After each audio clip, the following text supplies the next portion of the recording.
We come now to the third unit in our course, which covers the modern era. The modern era extends roughly from the 16th century to middle of the 1800s or so. As with the other ages, I'm calling this by a specific name.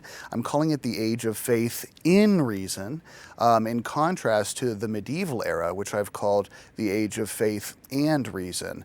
So, as the name suggests, there is a movement away from some of the characteristic modes of thought, the characteristic authorities and thought patterns that typified the medieval era, and a turning towards a kind of rebooting towards the idea that we can, on our own steam, by our own intellectual efforts, by starting from scratch, for example, and rethinking things on our own, we can avoid the errors that we see to have inflicted philosophy, science, and religion throughout the Middle Ages, and set philosophy, science, and religion on the right footing again.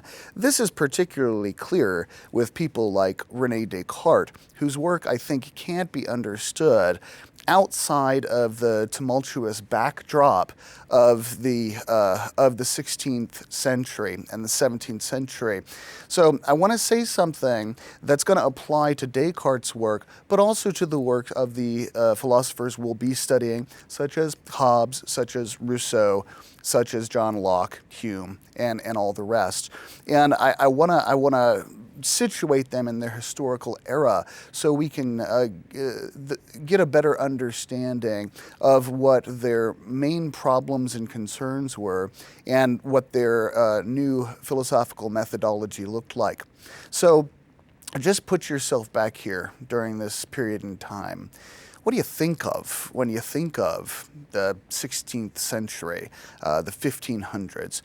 Think of everything that's going on culturally, politically, scientifically during this period. You've got the Protestant Reformation, which involves a casting aside or casting down the authority of the Roman Catholic magisterium, and instead a desire to go back ad fontes, to go back to the original source texts of the Christian church, and then to develop their own theology and their own way of understanding the Christian religion in a way that just bypasses the authoritative teaching organ of the Roman Catholic Church. Why would they do that? Well, the idea that some of them had was that the Roman Catholic Church had actually led itself into error, was wrong about things of grave import, and so because of that, it had given up its right to be considered an authority. Okay, now think of what else is going on, not just religiously, but now scientifically. You've got the scientific revolution with people like Newton, Galileo, Copernicus coming around and demonstrating by strict mathematical means that the way that we had viewed the world for thousands of years turned out to be an incorrect way of viewing the world. Just as the Roman Catholic magisterium had been allegedly wrong theologically, so too the great authorities in science, particularly Aristotle and Ptolemy, had been wrong concerning what the solar system was like. No longer could we consider the world to be, the Earth to be in the center of the solar system. Rather, the sun occupies the central position, and we orbit around the sun just like all the other planets, not in perfect spheres, but in elliptical, lopsided orbits. More than that, and more importantly, I think, for our own self-conception, is a discounting of Aristotle's biology and of Aristotle's physics. It's hard for us to imagine how earth-shaking this was, because I think we're kind of used to the idea of scientific revolutions, new scientific discoveries, and so on. But they had basically, in the Western world, there had basically been one way of looking at physics, of looking at biology, of looking at the natural order, and it had been in place for thousands of years. Moreover, it was a way that was wedded to Aristotle's kind of metaphysics, or his first philosophy, so as to present a kind of comprehensive picture of the world. And the comprehensive picture of the world that you get by way of Aristotle's science and by way of Aristotle's philosophy is one in which the world is much more like an animal, like a living thing. The world is a hospitable place. Things operate according to functions or purposes. Everything has a goal or is ordered towards an end.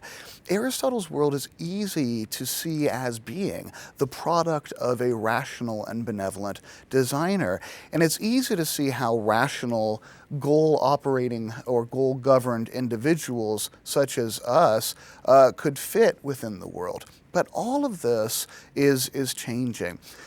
Aristotle's physics is being replaced now by mechanism, by the new science, which says basically that the universe is made up of material corpuscles, and they all operate in accordance with brute mathematical laws of motion.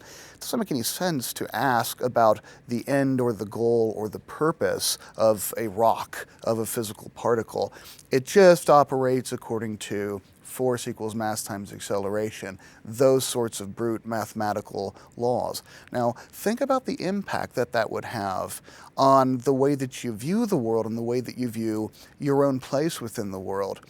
You know, if the world is less like an organism and more like a machine, if it doesn't run according to teleological or goal-directed principles, but runs rather in accordance with brute mathematical laws, it's harder to see it as the product of intelligence and benevolence, and it's harder to see how we fit into the scheme of things as allegedly free, morally responsible, and rational creatures.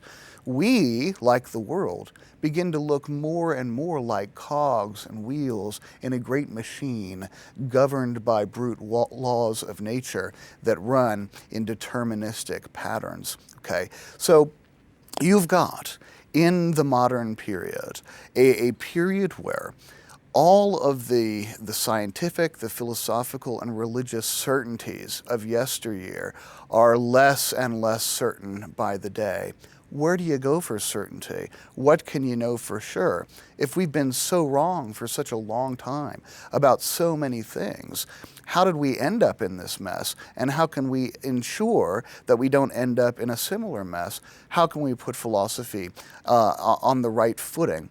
How, finally, can we do it in such a way that we preserve what is right and demonstrable and good about the new mechanistic science, but in a way that reconciles it with cherished beliefs concerning the purposefulness of the world, the freedom, the rationality, and the distinctiveness or uniqueness of human beings? This calls for a new philosophy to go together with the new science in a way that allows us to hold on to all of the things that make our lives meaningful and allow us to think of ourselves as being purposeful beings.